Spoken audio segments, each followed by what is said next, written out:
ಬ್ರಹ್ಮ ಮಾಯೆ ಬ್ರಹ್ಮ ಅನ್ನೋ ವಿಚಾರವನ್ನ ಒಬ್ಬೊಬ್ರು ಒಂದೊಂದು ರೀತಿಯಾಗಿ ಹೇಳ್ಕೊಂತ ಬಂದಿದ್ರು. ಕೆಲವರು ಇಲ್ಲ ಮಾಯೆ ಅನ್ನೋದು ಇಲ್ಲ ಇರೋದೆಲ್ಲ ಬ್ರಹ್ಮ ಸ್ವರೂಪ ಐತಿ ಅಂತ ಒಬ್ರು ಹೇಳಿದ್ರು. ಇಲ್ಲ ಮಾಯೆ ಇರೋದ್ರಿಂದನ ಕಣ್ಣಿಗೆ ಕಾಣತಲ್ಲ ಅಂತ ಒಬ್ರು ಹೇಳಿದ್ರು.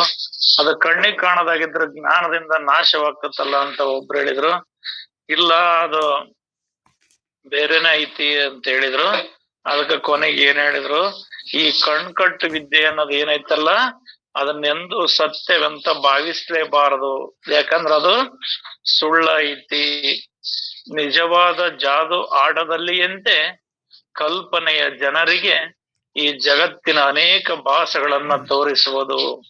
ಇಲ್ಲಿ ಜಾದು ಆಟಗಾರಂಗ ಜನಗಳಿಗೆಲ್ಲ ತೋರಿಸ್ತಾರೋ, ತಮ್ಮ ಆಟಗಳನ್ನ ಮಂತ್ರದಿಂದ ಅದರಿಂದ ಹೆಂಗ ತೋರಿಸ್ತಾರೋ, ಮಾಯೆ ಅನ್ನೋದು ಕೂಡ ತನ್ನ ನಾಮರೂಪಗಳಿಂದ ತೋರಿಸ್ತದ.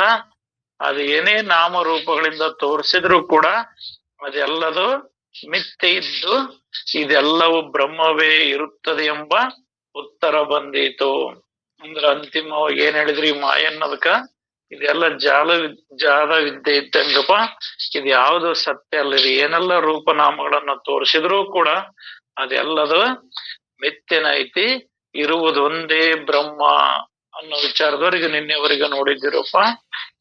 ಹೀಗೆ ಒಬ್ಬರಿಗೊಬ್ಬರು ವಾದ ವಿವಾದ ಹತ್ತಲು ಮೂಲ ಪ್ರಶ್ನೆಯೇ ಆಗಿಯೇ ಉಳಿಯಿತು.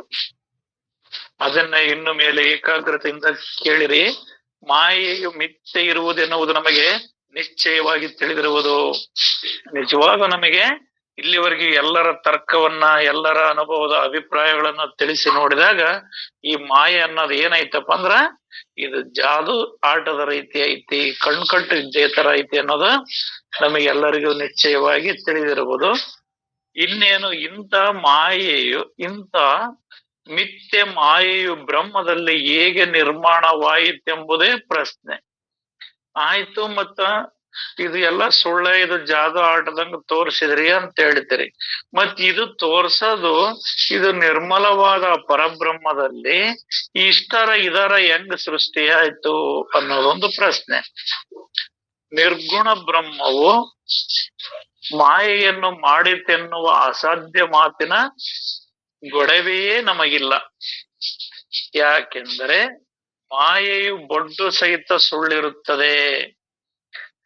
ನಾವು ಈ ನಿರ್ಗುಣ ಬ್ರಹ್ಮವು ಮಾಯೆಯನ್ನು ಮಾಡಿತೆನ್ನುವ ಅಸಾಧ್ಯ ಮಾತಿನ ಗೊಡವೆಯೇ ನಮಗ್ ಬೇಕಾಗಿಲ್ಲ. ನೀವ್ ಈ ಮಾಯೆ ಅನ್ನದ ಆ ಪರಬ್ರಹ್ಮ ಮಾಡಿದನನ್ನ ಮಾತ ತಗನಕ್ ಹೋಗ್ಬೇಡ್ರಿ, ಅದ್ರ ಸುದ್ದಿನರ ಯಾಕೆ ಹೋಗ್ತೀರಿ ನೀವು? ಆ ಬ್ರಹ್ಮದೊಳಗೆ ಏನ್ ಹೇಳ್ತಾರ, ಏನೊಂದೇನಿಲ್ಲ, ನಿರ್ಮಲವಾಗಿರ್ತಕ್ಕಂಥದ್ದು, ನಿಶ್ಚಲವಾಗಿರ್ತಕ್ಕಂಥದ್ದು, ಅಲ್ಲಿ ಯಾವುದೇ ಆಕಾರ ರೂಪ ನಾಮಗಳಿಲ್ದೆ ಇರತಕ್ಕಂಥದ್ದ ಪರಬ್ರಹ್ಮ ಅಂತ ಹೇಳಿದ ಮೇಲೆ ಈ ಮಾಯೆಯೊಳಗೆ ಇದೆಲ್ಲ ಐತಿ, ರೂಪನಾಮಗಳಿಂದ ಕೂಡೈತಿ ಅಂದ್ಮೇಲೆ ಬಿಟ್ಟು ಬಿಡ್ರಿ. ಸುಮ್ನ ಯಾಕ ಬ್ರಹ್ಮನೊಳಗ್ ನಿರ್ಮಾಣ ಆತ ಅದ್ರೊಳಗ್ ನಿರ್ಮಾಣ ಆತ ಅನ್ನೋ ಮಾತಲ್ಲ. ಯಾಕ? ಅದ್ರೊಳಗ್ ಏನೂ ಆಗಿಲ್ಲ, ಅದ್ರೊಳಗ್ ಏನೂ ಇಲ್ಲ. ಏನು ಇಲ್ಲದನ್ನ ಏನಲ್ಲ ಅಂತನ ತಿಳಿದು ಬಿಡ್ರಿ. ಆ ಅಸಾಧ್ಯ ಮಾತಿನ ಗೊಡವೆಯೇ ನಮಗಿಲ್ಲ. ಯಾಕೆಂದರೆ ಮಾಯೆಯು ಬೊಡ್ಡು ಸಹಿತ ಸುಳ್ಳೇ ಇರುತ್ತದೆ. ಅದು ನಿಜವಾಗ್ಲೂ ಸುಳ್ಳೇ ಐತದು. ಅದನ್ನ ನೀವೇನಂತ ಸತ್ಯ ಅಂತ ಸಾಧಿಸಕ್ ಹೋದ್ರು ಅದು ಸತ್ಯ ಆಗೋದೇ ಇಲ್ಲ. ಅದಿರದೇ ಸುಳ್ಳಿರುತ್ತದೆ. ಅಂತ ಸುಳ್ಳನ್ನ ನೀವ್ ಏನಾರ ಹೇಳಿಕೆಂತ ಏನಾರ ಕಲ್ಪನೆ ಮಾಡ್ಕೆಂತ ನಿಮ್ಮ ಜಾಗದೊಳಗ ನಿಮಗ್ ತಿಳಿದಂಗ ನೀವ್ ಹೇಳ್ತೀರಂದ್ರ ಅದು ಸತ್ಯ ಆಗೋದಿಲ್ಲ. ನಿಜವಾಗ್ಲೂ ಅದು ಬೊಡ್ಡು ಸಹಿತ, ಬಡ್ಡೆ ಅಂದ್ರೆ ಬೇರು, ಆ ಬಡ್ಡೆ ಸಹಿತ ಸುಳ್ಳಿರ್ತದ. ಈ ಮಿಥ್ಯೆ ಎಂಬ ಶಬ್ದವೇ ಹೀಗೆ ಹೇಳುವುದಲ್ಲ. ಅಲ್ಲಿ ಏನೂ ಇರುವುದಿಲ್ಲ ಅಂದ ಮೇಲೆ ಅಂಥದ್ದನ್ನು ಯಾರು ಏನು ಮಾಡಿದರು? ಮತ್ತು ನಿರ್ಗುಣ ಬ್ರಹ್ಮದಲ್ಲಿ ಕರ್ತವ್ಯ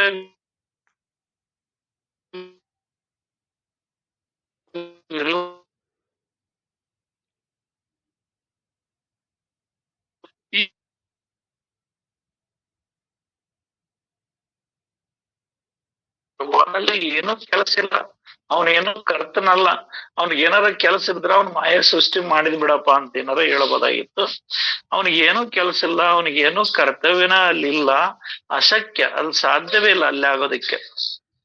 ಇಲ್ಲಿ ಅವನಿಂದ ಈ ಮಾಯೆ ಸೃಷ್ಟಿ ಆಗೈತಿ ಅನ್ನೋದು ಅಸಾಧ್ಯವಾದ ಮಾತು. ಸಾರಾಂಶವೇನೆಂದರೆ ಮಾಡಿದವನು ಮೊದಲೇ ಕಾಣಲಾರದವನು. ನೀವೊಂದ್ ವೇಳೆ ಅವನೇನೋ ಮಾಡಿದನ ಅಂತ ಹೇಳ್ತೀರ ಅನ್ನೋದಾದ್ರೆ ಅವನು ಕಾಣಲಾರನು. ಮತ್ತು ಮಾಡಿದ್ದೆಲ್ಲವೂ ಸುಳ್ಳಿನ ಬಜಾರವು ಹೀಗೆ ಇರುತ್ತದೆ. ಇಲ್ಲಿ ಸಂಕ್ಷಿಪ್ತವಾಗಿ ತಿಳಿಸಿರುವುದಾವುದಾದರೂ ಮುಂದಿನ ಸಮಾಸದಲ್ಲಿ ಸೋತೃಗಳ ಸಂಶಯವನ್ನು ಪೂರ್ಣ ನಿರಾಸನೆ ಮಾಡುವೆವು. ಅಂದ್ರೆ ಈ ಅಧ್ಯಾಯದೊಳಗೆ ನಾವು ನಿಮಗೆ ಎಷ್ಟು ಸಾಧ್ಯನಷ್ಟು ಸಂಕ್ಷಿಪ್ತವಾಗಿ ತಿಳಿಸಿದೇವಿ, ಆದ್ರೂ ಇನ್ನೂ ತೃಪ್ತಿಯಾಗಿಲ್ಲ ಅಂದ್ರ ಇದೇ ಮುಂದಿನ ಅಧ್ಯಾಯದೊಳಗ ತಿಳಿಸ್ತವಿ. ಅಂದ್ರ ಆ ನಿರ್ಗುಣನಾಗಿರ್ತಕ್ಕಂಥ ಪರಬ್ರಹ್ಮನೊಳಗ ಅವನಿಗೆ ಏನು ಕರ್ತವ್ಯ ಇಲ್ಲ, ಏನು ಇಲ್ಲ, ಅವನಿಗೆ ಅದರ ಕೆಲಸದ ಅವಶ್ಯಕತೆನೂ ಅವನಿಗಿಲ್ಲ. ಇಲ್ಲಿ ಅವನು ಏನಾದ್ರು ಮಾಡಿದನ ಅಥವಾ ಏನಾದ್ರು ಮಾಡಿದನ ಅಂತ ಹೇಳ್ತೀರಿ ನೀವು ಅನ್ನೋದಾದ್ರ ಅದು ಮಾಡಿದ್ದೆಲ್ಲ ಸುಳ್ಳಿನ ಬಜಾರನ ಐತಿ, ಅದಂತೂ ಸತ್ಯ ಅಂತ ಇಲ್ಲೇ ಇಲ್ಲ. ನೀವೊಂದ್ ವೇಳೆ ಆ ಬ್ರಹ್ಮನೇ ಈ ಮಾಯೆ ಸೃಷ್ಟಿ ಮಾಡಿದನ ಅಂತೀರಿ ಅನ್ನೋದಾದ್ರೆ ಅದೆಲ್ಲದು ಸುಳ್ಳೇ ಐತಿ. ಇಲ್ಲಿ ಮಾಡ್ದೆ, ನೋಡ್ದೆ, ಕಂಡೆ, ಕೇಳ್ದೆ ಅನ್ನೋದು ಎಲ್ಲದು ಸುಳ್ಳೇ ಐತಿ. ನಿಮಗಿನ್ನೂ ಸಂಶಯ ಬಗೆಯಿರ್ಲಿಲ್ಲ ಅಂದ್ರೆ ಇದೇ ಮುಂದಿನ ಸಮಾಸದಲ್ಲಿ ಈ ಸಂಶಯವನ್ನು ಪೂರ್ಣ ನಿರಸನ ಮಾಡುವು. ಇದರಲ್ಲೇ ಈ ಮಾಯ ಮತ್ತು ಬ್ರಹ್ಮ ಅನ್ನೋದ ಒಂದ್ 2 ಅಧ್ಯಾಯ ಮಾಡಿದಾರ. ಈ ಮೊದಲನೇ ಅಧ್ಯಾಯದವರೆಗೂ ಇಷ್ಟು ತಿಳಿಸಿದಾರ. ಇಲ್ಲಿ ಮುಂದಿನ ಅಧ್ಯಾಯದೊಳಗೆ ಏನ್ ಹೇಳ್ತದಂದ್ರ ಶ್ರೀ ಗುರುಭ್ಯೋ ನಮಃ ನುಡಿ 1:9 ಎಲ್ಲೋ ಯಾವುದು ಆಗಿಯೇ ಇಲ್ಲವೋ ಅದರ ಸುದ್ದಿಯನ್ನೇನು ಕೇಳಿವಿ. ಯಾವುದು ಏನೋ ಆಗೇ ಇಲ್ಲ, ಅದು ಸೃಷ್ಟಿನೇ ಆಗಿಲ್ಲ ಅಥವಾ ಏನೋ ಆಗೇ ಇಲ್ಲ ಅನ್ನೋದ್ರ ಸುದ್ದಿಯನ್ನ ಏನಂತ ಕೇಳಿವಿ. ಆದರೂ ಸಂಶಯ ನಿರಸನಾರ್ಥವಾಗಿ ಏಳುವ ಹಗ್ಗದ ಅಸ್ತಿತ್ವದಿಂದ ಆವು. ಇಲ್ಲಿ ನೀವು ಮಾಯ ಆಗೇತಿ, ಅದಾಗೇತಿ, ಇದಾಗೇತಿ ಅಂತ ಏನ್ ಕೇಳ್ತೀಯೋ ಮರೆಯ, ಅಲ್ಲಿ ಏನೂ ಆಗೇ ಇಲ್ಲ, ಅಲ್ಲಿ ಏನೂ ಇಲ್ಲೇ ಇಲ್ಲ, ಅಲ್ಲಿ ಯಾವ್ದು ಬದಲಾವಣೆ ಆಗೇ ಇಲ್ಲ, ಇರುವುದು ಒಂದೇ ಒಂದ್ ಐತದು. ಅದನ್ನ ನೀನ್ ಮತ್ತ ನಿನ್ನೊಳಗ ಭೂತ ಬಿಟ್ಕಂದ ನನಗ ಇದನ್ನ ಹೆಂಗಾತು ಅದೇಂಗಾತು, ನನ್ ತಲೆಗೆ ಯಾಕಿ ಬಾವ್ ಬಂತು, ಅದ್ ಯಾಕೆ ಹಿಂಗಾತು ಅಂತ ಬೆಳಗ್ಗೆ ಈ ಗುರು ಶಿಷ್ಯರ ಪ್ರಶ್ನೆ ಸಮರ್ಥ ದೀಪಾಮ್ಮರ್ ಅವ್ರು ಹೇಳಿದ್ರು. ಅದ್ ಹೆಂಗ್ ಬಂತು, ಇದ್ ಹೆಂಗ್ ಬಂತು ಅಂತ ಎಲ್ಲ ಪ್ರಶ್ನೆ. ಇಲ್ಲಿ ಅವ್ರು ಅದ್ನ ಹೇಳ್ತಾರ, ನೀವ್ ಮತ್ ಇದು ಐತೆ ಅಂತ ಹೇಳ್ತಿರಲ್ಲ, ಇದು ಬಂದದ್ದರ ಹೆಂಗೆ ಅಂತ ಕೇಳಿದ್ಕ ಅವ್ರ ಗುರುಗಳು ಹೇಳ್ತಾರ, ಏನೇನು ಬಂದೇ ಇಲ್ಲಪ್ಪ, ಏನು ಆಗೇ ಇಲ್ಲ, ಏನು ಬದಲಾವಣೆ ಆಗೇ ಇಲ್ಲ. ಸುಮ್ನ ನಿನ್ನ ಸಮಾಧಾನಕ್ ನಾನು ಏನನ್ನಾರ ಹೇಳ್ಬೇಕಾಗ್ತದ. ಅಲ್ಲಿ ಹಗ್ಗದ ಅಸ್ತಿತ್ವದಿಂದ ಆವು, ಅಲ್ಲಿರೋದು ಹಗ್ಗೊಂದೇ ಐತೆ, ಅಲ್ಲಿ ಆವು ಅನ್ನೋದು ಇಲ್ಲೇ ಇಲ್ಲ. ಹಗ್ಗ ಆವಾಗಿ ಪರಿವರ್ತನೆ ಆಗೇ ಇಲ್ಲ, ಅಲ್ಲಿ ಇರುವುದು ಒಂದೇ ಇರೋದು. ನೀನು ನಿನ್ನ ಅರಿಗತ್ತಲೊಳಗ ಅಥವಾ ನಿನ್ನ ಭ್ರಾಂತಿಯಿಂದ, ನಿನ್ನ ಕಣ್ಣು ಕುರುಡುತನದಿಂದ, ನಿನ್ನ ಬುದ್ಧಿ ಮಂದತನದಿಂದ ನೀನ್ ಆವು ಅಂತ ತಿಳಿದಕ್ಕೆ ಯಾರು ಏನ್ ಮಾಡೋದೈತಿ? ಅಲ್ಲಂತೂ ಆವು ಸತ್ಯವಾಗೂ ಇಲ್ಲ, ಅಲ್ಲಿ ಇರುವುದು ಹಗ್ಗ. ಅಂದ್ರೆ ಅರ್ಥಾತ್ ಇಲ್ಲಿ ಇರುವುದು ಒಂದೇ ಪರಬ್ರಹ್ಮ, ಇಲ್ಲಿ ಮಾಯೆ ಅನ್ನೋದಿಲ್ಲ, ಏನೊಂದ್ ಏನು ಇಲ್ಲ. ಆದ್ರೆ ನೀನ್ ಐತಿ ಅಂತ ಹೇಳ್ತಿ ಅನ್ನೋದಾದ್ರೆ ಆ ಹಗ್ಗನ ಆವು ಅಂತ ತಿಳಿದಿ, ಅರ್ಥಾತ್ ಆ ಪರಬ್ರಹ್ಮ ಸ್ವರೂಪನನ್ನೇ ನೀನು ಮಾಯ ಅಂತ ನೀನ್ ತಿಳ್ಕೊಂಡಿದಿ. ಆ ಪರಬ್ರಹ್ಮ ಸ್ವರೂಪ ಎಂದು ಮಾಯೆ ಆಗಿಲ್ಲ, ಆ ಹಗ್ಗ ಎಂದು ಆಗಿಲ್ಲ. ಆದ್ರೆ ನಮ್ಮ ಭ್ರಾಂತಿಯಿಂದ, ನಮ್ಮ ಅಜ್ಞಾನ ಭಾವದಿಂದ ಅದು ಹಂಗ ತಿಳಿದತಿ. ಅದಕ್ ನಿನಗೆ ಹಂಗ ಹೇಳ್ಬೇಕಾಗೈತಿ. ನಿನ್ನ ಸಂಶಯ ನಿರಸನ ಮಾಡೋದಕ್ಕಾಗಿ, ಇಲ್ಲಿ ನಿನ್ನ ಸಂಶಯ ಕಳೆಯಕ್ಕಾಗಿ ಹಗ್ಗದ ಅಸ್ತಿತ್ವದಿಂದ ಆವು ಅಂತ ಹೆಂಗೈತೋ ಹಂಗಿ ನಿಜವಾಗ ಪರಬ್ರಹ್ಮದ ಅಸ್ತಿತ್ವದಿಂದ ಅದನ್ನ ನೀನು ಈ ಮಾಯ ಅಂತ ಹೇಳ್ತೀಯಪ್ಪ. ನೀರಿನ ಅಸ್ತಿತ್ವದಿಂದ ತೆರೆ. ಈಗ ನೀರು ಕೆರೆಯಾಗ್ಲಿ ಸಾಗರವಾಗ್ಲಿ ಅಲ್ಲಿ ಅಲಿ ಬರ್ತಾವು, ತೆರೆ ಬರ್ತಾವ ಅಂದ್ರೆ ಎದರಿಂದ ಬರ್ತಾವ ಅಂದ್ರ ಆ ನೀರಿನಿಂದನ ಬರ್ತಾವ. ಆ ನೀರ ಇಲ್ಲಂತ ತೆರೆ ಎನ್ನೆಲ್ಲಿ? ಆ ನೀರ್ ಐತಿ. ಆದ್ರೆ ಈ ತೆರಿ ಬೇರೆ ಏನು, ಅಲೆಗಳು ಬೇರೆ ಏನು, ಆ ಅಲೆಗಳು ಕೂಡ ನೀರೇ. ಆ ನೀರ್ ಬಿಟ್ಟು ಅಲೆ ಏನಿಲ್ಲ. ಆ ಅಲಿಯಾಗಿರ್ತಕ್ಕಂಥ ಅಲೆ ಅಂತ ಕರ್ಸ್ಕೊಂತಿರೋದು, ತೆರೆ ಅಂತ ಕರ್ಸ್ಕೊಂತಿರೋದು ನೀರೇ. ಆ ಅಲೆ ಉದಯವಾಗಿದ್ದು ಬಂದದ್ದು ಕೂಡ ನೀರ್ನಿಂದನೇ. ಅದು ಎಲ್ಲದ ನೀರ ಅಂತ ತಿಳಿದು ಬಿಡು. ಮತ್ತ ಅಲಿ ಬೇರೆ, ನೀರ್ ಬೇರೆ, ಸಮುದ್ರ ಬೇರೆ, ಸಮುದ್ರದ ಅಲೆಗಳು ಬೇರೆ, ಕೆರಿ ಬೇರೆ, ಕೆರಿ ತೆರೆ ಬೇರೆ ಅಂತ ಯಾಕೆ ಭಿನ್ನ ಭಿನ್ನ ಮಾಡ್ತಿ? ಇದಕ್ಕ ನೀರಿನ ಅಸ್ತಿತ್ವದಿಂದ ತೆರೆ ಅದ ಒಂದೇ ಐತಿ. ನೀನ್ ಸುಮ್ನೆ ಇಲ್ಲಿ ಮಾಯೆ ಐತಿ, ಅದ ನನ್ನ ಕಾಡ್ತತಿ, ನನಗೆ ಹಂಗ ಮಾಡೈತಿ ಹಿಂಗ್ ಮಾಡೈತಿ ಅಂತ ನೀನ್ ಹೇಳ್ತೀಯಲ್ಲ, ಅದು ಸೂಕ್ತವಾದ ಮಾತಲ್ಲ. ಸೂರ್ಯನ ಅಸ್ತಿತ್ವದಿಂದ ಮೃಗಜಲವು ಭಾಸವಾಗುವುದು. ಈ ಮರಳುಗಾಡಿನ ಬಟಾನ್ ಬಯಲೊಳಗ ಆ ಸೂರ್ಯನ ಬಿಸಿಲು ಆ ರೀತಿಯ ಮಂಜಿನ ಮಳೆ ಹನಿ ತರ ಕಾಣ್ತದ. ಆದ್ರ ಅದು ನಿಜವಾಗೂ ಮಳೆ ಐತೇನೋ, ನೀರ್ ಐತೇನೋ? ನೀರಿಲ್ಲ. ಕಾಣದೇನ್ ಕಾಣ್ತತಿ? ಆ ಮೃಗಜಲದಂತೆ, ಅಂದ್ರ ಆ ನೀರಿನಂತೆ ಕಾಣ್ತತಿ. ಹಂಗ ನಿನಗ ಅದು ಹೆಂಗ ಕಾಣ್ತದೋ, ಅಲ್ಲಿ ನಿಜವಾಗ್ಲೂ ನೀರಿಲ್ಲ, ಆದ್ರೆ ನಿನಗೆ ನೀರ್ ಐತಿ ಅಂತ ಹೆಂಗ ಕಾಣ್ತದೋ, ಅದರಂತೆ ನಿಜವಾಗ್ಲೂ ಮಾಯೆ ಅನ್ನೋದು ಇಲ್ಲೇ ಇಲ್ಲ, ಇರುವುದೆಲ್ಲ ಬ್ರಹ್ಮವೇ ಐತಿ. ಆದ್ರೆ ನಿನ್ನ ಭ್ರಾಂತಿಗೆ ಹಿಂಗಾಗೈತಿ. ಕಲ್ಪನೆಯ ಮೂಲಕ ಕನಸು ತೋರುವುದು. ಮತ್ತಿಲ್ಲಿ ಕನಸಿಂದೊಂದು ಉದಾಹರಣೆ ಕೊಡ್ತಾರ. ಕಲ್ಪನೆಯ ಮೂಲಕ ಕನಸು ತೋರ್ತತಿ.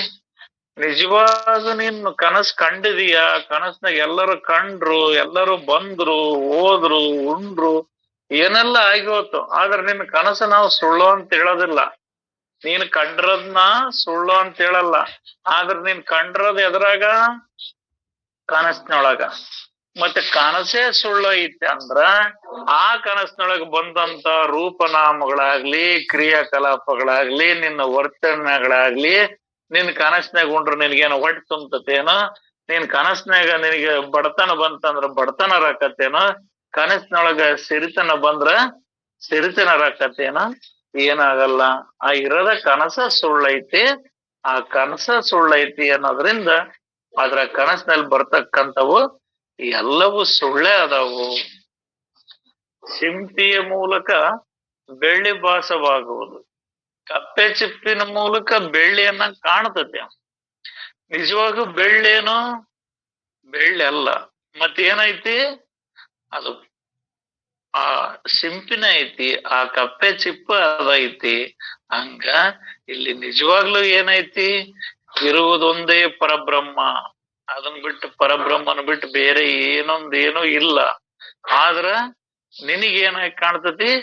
ಬೇರೆ ಬೇರೆಯಾಗಿ ಇರೋದೊಂದು, ತೋರೋದೊಂದು. ಇರೋದೊಂದು, ನೀನ್ ತಿಳ್ಕನದೊಂದು. ಅಲ್ಲಿ ತೋರೋದನಿಲ್ಲ. ಮತ್ ತೋರೋದಂದ್ರ ತಪ್ಪಾಗ್ತದ.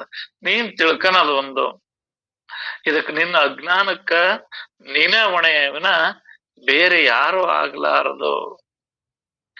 ನೀರಿನಿಂದ ಒಂದು ನಿಮಿಷ ಆಣೆಕಲ್ಲು ಆಗುವುದು. ಮಣ್ಣಿನಿಂದ ಗೋಡೆಯಾಗುವುದು. ಅಂದ್ರ ಈ ನೀರು ತಂಪಾತಂದ್ರ ಮಂಜುಗಡ್ಡೆಯಾಗಿ ಆಕಾಶದಿಂದ ಆನೆಕಲ್ಲು ಬೀಳ್ತಾವೋ, ಇಲ್ಲಿ ಫ್ರಿಜ್ ಒಳಗ ಎದ್ರಾಗರ ಮಾಡಿದ್ರು ಕೂಡ ಅದು ನೀರ್ ಗಟ್ಟಿಯೇನೆ ಆಗ್ತದ. ಆ ಮೂಲ ದೃಷ್ಟಿಯಿಂದ ಅದು ಮಂಜುಗಡ್ಡೆನೋ ಅಂದ್ರ ಮಂಜುಗಡ್ಡೆ ಅಲ್ಲ. ಏನು ಮತ್ತೆ ಅದು? ನೀರು. ಮಳೆಗ್ ಭಾರಿ ಆನೆಕಲ್ ಬಿದ್ವು, ಇಂತಿಂತ ಬಿದ್ದು ನೋಡು, ನಂದು ಗೋಲಿ ಓಡಾಡದ್ದು, ಒಂದು ಗಜಗ್ ನೋಡದ್ದು, ಅಷ್ಟ್ ದೊಡ್ಡವಿದ್ದು ಇಷ್ಟ್ ದೊಡ್ಡವಿದ್ವು ಅಂತ. ಅವು ಮೂಲ ಏನದವು? ನೀರ ಅದಾವು. ಅದರಂತೆ ಇಲ್ಲಿ ಮೂಲ ವಿಚಾರ ಮಾಡಿದ್ರ ಇರದ ಪರಬ್ರಹ್ಮನ ಐತಿ. ಮತ್ ಇನ್ನೊಂದು ಉದಾಹರಣೆ ಕೊಟ್ಟಿದ್ದಾರೆ. ಮಣ್ಣಿನಿಂದ ಗೋಡೆಯಾಗಿದೆ. ಮಣ್ಣಿನಿಂದ ಗೋಡೆ ಆಗೈತಿ. ಆದ್ರ ಗೋಡೆ ಅಂತ ಕರಿತೀವಿ. ಮೂಲ ಏನೈತಿ? ಮಣ್ಣ ಐತದ. ಆದ್ರ ಕರೆಯೋದೇನು? ಗೋಡಿ. ಅದರಂತ ಈಗ ನಾವು ಮನಿ ಅಂತವಿ. ಮನಿ ಅಂತಾದ್ರ ಹುಡುಕಿದ್ರೆ ಎಲ್ಲಿ ಇರ್ತತಿ? ಏನು ಇಲ್ಲ. ಇರೋದೇನಿರ್ತತಿ? ಆ ಮಣ್ಣಿನಿಂದ ಆಗಿರ್ತಕ್ಕಂಥ ಗ್ವಾಡಿ, ಹಂಚು, ರೀಪೋರು, ತೀರು, ಏನೇನ್ ಹೇಳ್ತಾವ ಇರ್ತಾವ. ಇಲ್ಲಿ ಅದನ್ನ ಉದಾಹರಣೆ ಕೊಡ್ತಾರ. ಮಣ್ಣಿನಿಂದ ಗೋಡೆ ಆಗೈತಿ. ಮೂಲ ಏನೈತದು? ಮಣ್ಣ ಐತಿ. ಸಮುದ್ರದ ಮೇಲೆ ತೆರೆ ಬಂದಿವೆ. ಆ ಸಮುದ್ರದ ಮೇಲೆ ತೆರೆ ಬಂದವಂದ್ರ ಅವು ಸಮುದ್ರದ ಮೇಲೆ ಬಂದಿಲ್ಲ. ಆ ಸಮುದ್ರವೇ ಅಲೆ, ಆ ತೆರೆ. ಅದು ಮತ್ ಸಮುದ್ರ ಬೇರೆ, ಅರೆ ಬೇರೆ, ಅಲೆ ಬೇರೆ. ತೆರೆ ಬೇರೆ ಅನ್ನೋದೇನಿಲ್ಲ. ಕಣ್ಣೊಳಗಿನ ಕರೆಗುಡ್ಡಿಯಿಂದ ಗೊಂಬೆ ಕಾಣಿಸುತ್ತದೆ. ಕಣ್ಣೊಳಗಿನ ಕರೆಗುಡ್ಡಿಯಿಂದ ಗೊಂಬೆ ಕಾಣಿಸುತ್ತದೆ. ಬಂಗಾರದಿಂದ ಆಭರಣ ಅಂದ್ರೆ ಇಲ್ಲಿ ಉದಾಹರಣೆ ಕೊಡ್ತಾರ. ಆ ಕಣ್ಣೊಳಗಿನ ಕರೆಗುಡ್ಡಿಯಿಂದ ಗೊಂಬೆ ಕಾಣತತಿ. ಮತ್ ಬಂಗಾರದಿಂದ ಏನ್ ಕಾಣತತಿ? ಆಭರಣ ಕಾಣತತಿ. ನಮಗೇನು ಬಂಗಾರ ಕಾಣೋದಿಲ್ಲ, ಕಾಣೋದೇನು ಆಭರಣ. ನೂಲಿನಿಂದ ನಮಗ್ ಬಟ್ಟೆ ಕಾಣ್ತೈತಿ. ನಾವ್ ಏನಂತೇವಿ? ಬಟ್ಟೆ ಎಷ್ಟ್ ಚೆನ್ನಾಗೈತ್ ನೋಡ ಅಂತೇವಿ. ನೂಲ್ ಚೆನ್ನಾಗೈತೆ ಏನಂತ ಯಾರು ಅನ್ನೋದಿಲ್ಲ. ಬಟ್ಟೆ ಎಷ್ಟ್ ಚೆನ್ನಾಗೈತೋ, ರೇಷ್ಮಿನೇನ್, ನೈಲಾನೋ, ಕಾಟನ್ನೋ, ಲೆಗ್ಜಿನ್ನೋ ಏನನ್ನ ಹೇಳ್ತೇವೆ. ಆದ್ರ ಅದ ಮೂಲ ಏನೈತಿ? ನೂಲೈತಿ. ಆವೆಯಿಂದ ಅದರ ಕೈಕಾಲುಗಳು ಪ್ರಸರಣವಾಗಿವೆ. ತುಪ್ಪವು ಗಟ್ಟಿಯಾಯಿತು. ಅಂದ್ರೆ ಇಲ್ಲಿ ಏನ್ ಹೇಳ್ತಾರ? ಆ ಒಂದೊಂದು ಬದಲಾಗಿದ್ದು ಬೇರೆ ಅಲ್ಲ. ನೀವು ಬದಲಾಗಿದ್ ಕುಟ್ಲ ಅದು ಬ್ರಹ್ಮ ಅಲ್ಲ, ಮಾಯೆ. ಮೂಲ ಇದ್ದದ್ದು ಬ್ರಹ್ಮ, ಈ ಬದಲಾಗಿದ್ದು ಮಾಯೆ ಅಂತ ಹೇಳ್ತಾರಲ್ಲ, ಹಂಗ ಅದು ಬದಲಾಗಿದ್ದಲ್ಲ. ಆ ತುಪ್ಪವೇ ಗಟ್ಟಿ ಆಯ್ತು. ಕಾಸಿದಾಗ ತುಪ್ಪ ಹೆಂಗಿರ್ತದ? ತೆಳ್ಳಗಿರ್ತದ, ನೀರ್ನಂಗಿರ್ತತಿ. ಮತ್ತೆ ಅದು ಒಂದ್ ಸ್ವಲ್ಪ ಹೊತ್ತಾದ್ಮೇಲೆ ಅದು ತಣ್ಣಗಾದ್ರ ಗಟ್ಟಿ ಆಕತಿ.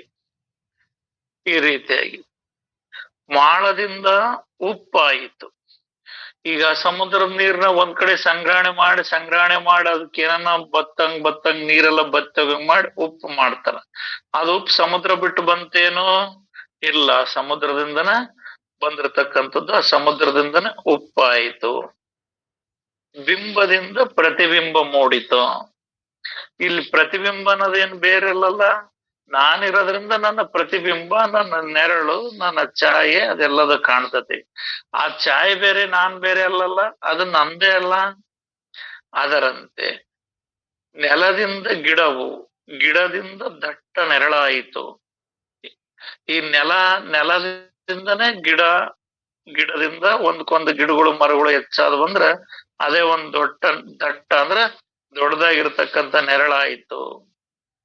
ಆ ಧಾತುವಿನಿಂದ ಬಂಗಾರ ಅಂದ್ರೆ ಆ ಮಣ್ಣಿನ ಒಂದೊಂದು ಏನ ಖನಿಜಾಂಶಗಳು ಇರ್ತಾವಲ್ಲ, ಅದ್ರೊಳಗಿಂದನೇ ಅದನ್ನ ಸಂಶೋಧನೆ ಮಾಡಿ ಅದನ್ನ ತೆಗೆದು ಅದು ಏನೋ ಗಣಿಗಾರಿಕೆಯಿಂದ ಅದನ್ನು ಬಂಗಾರ, ಕಬ್ಬಿಣ ಮುಂತಾದ ಶ್ರೇಷ್ಠ ಕನಿಷ್ಠ ಪ್ರತಿಯ ಚಮತ್ಕಾರವಾಯಿತು. ಇಲ್ಲಿ ಬಂಗಾರ ಆಗ್ಲಿ, ಕಬ್ಬಿಣ ಆಗ್ಲಿ, ಅಲ್ಯೂಮಿನಿಯಂ ಆಗ್ಲಿ, ತಾಮ್ರ ಆಗ್ಲಿ, ಇವು ಎಲ್ಲಿದ್ದ ಬಂದ್ವು ಅಂತ ಮೂಲ ನೋಡಿದ್ರ ಆ ಮಣ್ಣಿನಿಂದನೇ ಬಂದು. ಆ ಮಣ್ಣಿನೊಳಗಿಂದ ಅದನ್ನೇನು ಬದಲಾಗಿ ಏನಾಯ್ತು? ಅದು ಬದಲಾಗಿ ಈ ಬಂಗಾರ ಆಗ್ಲಿ, ತಾಮ್ರ ಆಗ್ಲಿ, ಬೆಳ್ಳಿ ಆಗ್ಲಿ, ಈ ರೀತಿ ಬದಲಾಗಿ ಇದಾಯ್ತು. ಈಗ ಈ ಉದಾಹರಣೆಗಳಿರಲಿ. ಅದ್ವೈತ ವಸ್ತುವಿಗೆ ದ್ವೈತದಲ್ಲಿಯ ದೃಷ್ಟಾಂತಗಳೇನು ಸಾಟಿ? ಆಯ್ತು, ಇಷ್ಟ ತನಕ ದೃಷ್ಟಾಂತ ಕೊಟ್ಟಿವಿ. ಇವೆಲ್ಲ ಇದ್ರ ಇಷ್ಟು ದೃಷ್ಟಾಂತಗಳ ಸಾರ ಏನಾಯ್ತಂದ್ರ, ಇರುವುದೊಂದೇ ಬ್ರಹ್ಮ ಸ್ವರೂಪ. ನೀನ್ ಏನನ್ನಾರ ಹೇಳ್ತಿ ಅಂದ್ರ ಅವು ಯಾವ ಅಲ್ಲ, ಅವು ಇಲ್ಲ, ಅವೆಲ್ಲವೂ ಸುಳ್ಳು, ಸತ್ಯವಲ್ಲ ಅನ್ನೋದಕ್ಕ ಇವ್ರೆಲ್ಲರೂ ಉದಾಹರಣೆ ಕೊಟ್ರು. ನೀವ್ ಮಾಯ ಐತಿ ಅಂತ ತರಬೇಡ್ರಿ. ಆ ಬ್ರಹ್ಮ ಸ್ವರೂಪವಿರೋದು ಅದು ಒಂದೇ ಇರೋದು. ಅದನ್ನ ನೀವು ಬದಲಾದ ಕೂಡ್ಲೆ ಅದನ್ನ ಮಾಯೆ ಅನ್ನಕ್ ಬಂದ್ರಿ. ಈ ಬಂಗಾರ ಒಡವಿ ಕಂಡು ಕೂಡ್ಲೆ ಇದನ್ನ ಬಂಗಾರ ಮರ್ತ್ ಬಿಟ್ರಿ, ಒಡವಿ ಅನ್ಕಂತ ಹೊಂಟ್ ಬಿಟ್ರಿ. ಏನಾದ್ರೂ ವಸ್ತುಗಳು ಒಂದ್ರದ್ದ ಒಂದ್ ಆಗಿದವಂದ್ರ ಆ ಮೂಲ ವಸ್ತುವನ್ನ ಮರ್ತ ಬಿಡ್ತೀರಿ, ಬೇರೆ ಹೆಸರು ಹೇಳಿಕೆಂತ ಹೋಗ್ತಿರಿ. ಗಾಡಿ ನೋಡಿದ ಕೂಡ್ಲ ಮಣ್ಣು ಮರ್ತ ಬಿಡ್ತೀರಿ. ಹಗ್ಗದಾಗ ಹಾವು ಅಂತ ತಿಳ್ಕೊಂಡ ತಕ್ಷಣ ಹಗ್ಗ ಮರ್ತ ಬಿಡ್ತೀರಿ. ಈ ಮೃಗ ಜಲ, ಈ ಸೂರ್ಯನ ಬಿಸಿಲಿನಿಂದ ಅದು ನೀರಿನಂತೆ ಕಾಣ್ತತಿ ಅಂದ ಕೂಡ್ಲ ಅದನ್ನ ನೀರ ಅಂತ ತಿಳಿದು ಬಿಡ್ತೀರಿ. ಅದು ಮೂಲ ಮೃಗ ಜಲ ಅನ್ನೋದಲ್ಲ, ನೀವು ಮರ್ತ ಬಿಡ್ತೀರಿ. ಈ ನೂಲ್ನಿಂದ ಬಟ್ಟೆ ಐತಿ, ಆ ಬಟ್ಟಿ ಅಂತ ಕರಿತೀರ ವಿನ ಆ ನೂಲು ಅನ್ನೋದಲ್ಲ, ನೀವು ಮರ್ತೇ ಬಿಡ್ತೀರಿ. ಇವು ಧಾತುವಿನಿಂದ, ಈ ಮಣ್ಣಿನಿಂದ ಇವು ಒಂದ್ಕೊಂದ್ ಎಲ್ಲೋ ಇದ್ರೊಳಗಿರ್ತಕ್ಕಂಥ ಲೋಹಗಳನ್ನ ಒಂದ್ಕೊಂದ್ ತೆಗೆದು ಬಂಗಾರ, ಕಬ್ಬಿಣ ಅಥವಾ ಏನೋ ಅನೇಕ ಲೋಹಗಳಾದವು. ಆ ಮೂಲ ಎದುರಾಗಿದ್ವು, ಮಣ್ಣೊಳಗ ಇದ್ವು. ಆ ಮೂಲ ಮಣ್ಣಿನಿಂದನ ಬಂದವಿವು ಅಂತ ಮರ್ತು ಬಿಡ್ತೀರಿ. ಈ ಬೇರೆ ಬೇರೆ ಹೆಸರೆಲ್ಲ ಹೇಳ್ತಾ ಇರ್ತೀರಿ. ಈ ರೀತಿ ಇವನ್ನೆಲ್ಲ ಇಷ್ಟೆಲ್ಲ ದೃಷ್ಟಾಂತಗಳನ್ನ ಕೊಟ್ಟಾಯ್ತು. ಆದರೆ ಅದ್ವೈತ ವಸ್ತುವಿಗೆ ದ್ವೈತದಲ್ಲಿಯ ದೃಷ್ಟಾಂತಗಳು ಏನು ಸಾಟಿ? ಅವೇನೋ ಸಾಟಿ ಆಗೋದಿಲ್ಲ. ಅದು ಇರುವುದು ಒಂದೇ ಐತಿ, ಅದಕ್ಕೆ ಯಾವ್ದು ಸಾಟಿ ಆಗೋಕ್ ಬರೋದಿಲ್ಲ. ಈಗ ಸೂರ್ಯನ ಬೆಳಕಿಗೆ ಎಂತ ಐ ಮಾಸ್ಕ್ ಲೈಟ್ ಹಾಕಿದ್ರು ಕೂಡ ಆ ಬೆಳಕು ಸೂರ್ಯನ ಬೆಳಕಿಗೆ ಸಾಟಿ ಆಗೋದಿಲ್ಲ. ಅಂತ ಅದ್ವೈತ ಸ್ವರೂಪವಾಗಿರ್ತಕ್ಕಂಥ ಆ ಪರಬ್ರಹ್ಮ ವಸ್ತುವಿಗೆ ನಾವಿಂಥವೆಲ್ಲ ಏನೇ 96 ಉದಾಹರಣೆ ಕೊಟ್ಟು ಹೇಳಿದ್ರು ಕೂಡ, ಏನೆಲ್ಲ ಮಾಡಿದ್ರು ಕೂಡ ಅಲ್ಲಿರುವುದು ಒಂದೇ ಆ ಅದ್ವೈತ ವಸ್ತು, ಆ ನಿರಾಕಾರ ವಸ್ತು. ಅಂತ ವಸ್ತುಗಳಿಗೆ ಈ ದ್ವೈತದಲ್ಲಿಯ ದೃಷ್ಟಾಂತಗಳು ಏನ್ ಸಾಟಿ ಆಗ್ತಾವ? ದ್ವೈತದಂದ್ರಲ್ಲಿ ಎರಡಾಗುವಂತವು ಇರೋದೊಂದು, ಬೇರೆದೊಂದು ತೋರ್ತಾವಲ್ಲ, ಇವೇ ದ್ವೈತದ ದೃಷ್ಟಾಂತಗಳು. ಅಗ್ಗಿತ್ತು ಹಾವು ಕಾಣ್ತಂಗ, ರಗ್ಗೊಂದು ಆ ಒಂದು ಎರಡಾದವು. ಕಪ್ಪೆ ಚಿಪ್ಪು ಬೆಳ್ಳಿ ಇದು ಹಿಂಗ್ ಕಾಣ್ತ ಎರಡಾದವು. ಕೆರೆ ಮತ್ತು ತೆರೆ, ಸಾಗರ ನೀರು ಮತ್ತು ತೆರೆ ಇವೆಲ್ಲ ಎರಡಾದವು. ಇಂಥವ್ ಎರಡೆರಡಾಗ ಉದಾಹರಣೆ ಕೊಡ್ತಿರಲ್ಲ, ಈ ಉದಾಹರಣೆ ಎದಕ್ ಬರ್ತಾವೋ, ಎದಕ್ ಆಗ್ತಾವೋ ಅದಕ್ಕೆಂದು ಸಾಟಿ ಆಗಲಾರದು. ಅದು ಇರುವುದೊಂದೇ ಆ ಪರಬ್ರಹ್ಮ ವಸ್ತು ಐತಿ. ಜಗತ್ತೇನು ಆದರೂ ದ್ವೈತದ ನೆರವಿಲ್ಲದೆ ಅದ್ವೈತವನ್ನು ಹೇಳಲಿಕ್ಕೆ ಬಾರದು. ಇಲ್ಲಿ ಯಾಕೆ ಕೊಟ್ರಿ ಅನ್ನೋ ಪ್ರಶ್ನೆ ಇಟ್ಟು ಮತ್ತೆ ಅವ್ರು ಹೇಳ್ತಾರ, ಮತ್ತೆ ಅವ್ರಿಗೆ ತಿಳಿಬೇಕಲ್ಲ, ಅದನ್ನ ಹೇಳಕ್ ಬರ್ಬೇಕಲ್ಲ. ಆ ಹೇಳುವ ಕಾರಣಕ್ಕಾಗಿನೇ ದ್ವೈತದ ನೆರವಿಲ್ಲದೆ ಅದ್ವೈತವನ್ನು ಹೇಳಲಿಕ್ಕೆ ಬಾರದು. ಜಗತ್ತೇನು ಹೇಗೆಯೂ ಭಾಸವಾಗಿದ್ದರೂ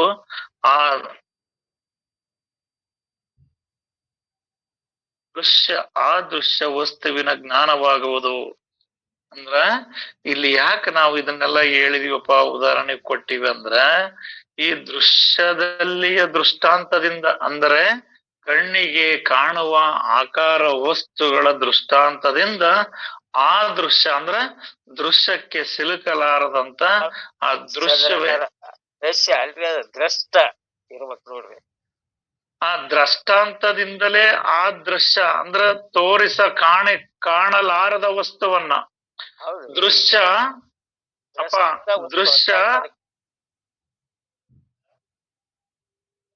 ದ್ರಷ್ಟ ಅಂತಲ್ಲ. ಓದ್ತಾನ ನೋಡ್ರಪ್ಪ ಜೈ, ಇನ್ನೊಂದ್ಸರಿ ಓದ್ತಾನ ನೋಡ್ರಿ. ಓದ್ರಿ ಇನ್ನೊಮ್ಮೆ. ಜಗತ್ತೇನು ಹೇಗೆಯೇ ಭಾಸವಾಗಿದ್ದರೂ ಆ ದೃಶ್ಯದಲ್ಲಿಯ ಅಂದ್ರೆ ಜಗತ್ತಿನಲ್ಲಿಯ ದೃಶ್ಯದಲ್ಲಿಯ ದೃಷ್ಟಾಂತದಿಂದಲೇ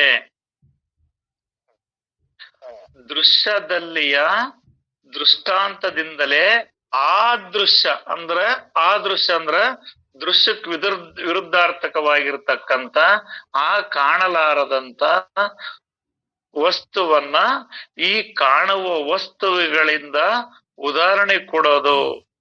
ಆ ಉದಾಹರಣೆ ಕೊಡೋದ್ರಿಂದ ಆ ದೃಶ್ಯ ಅಂದ್ರೆ ಆ ಕಾಣಲಾರದ ವಸ್ತುವಿನ ಜ್ಞಾನವಾಗುವುದು. ಮತ್ತು ಆ ಜ್ಞಾನವಾದ ಮೇಲೆಯೇ ಆ ಕೇವಲ ವಸ್ತುವಿಗೆ ಯಾವ ಉಪಮೆಯೂ ಸಲ್ಲುವುದರಿಂದ ಅದು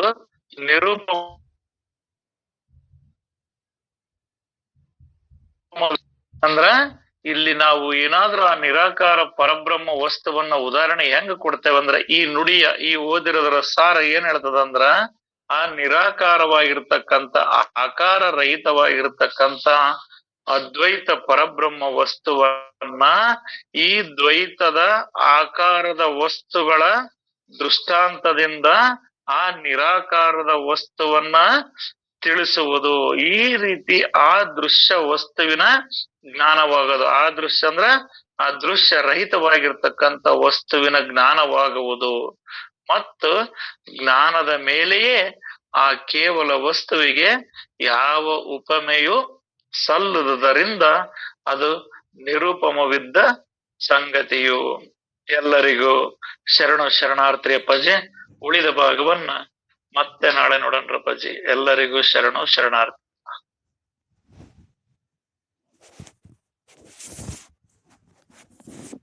ನಮಸ್ಕಾರ ಎಲ್ಲರಿಗೆ ನಮಸ್ಕಾರ.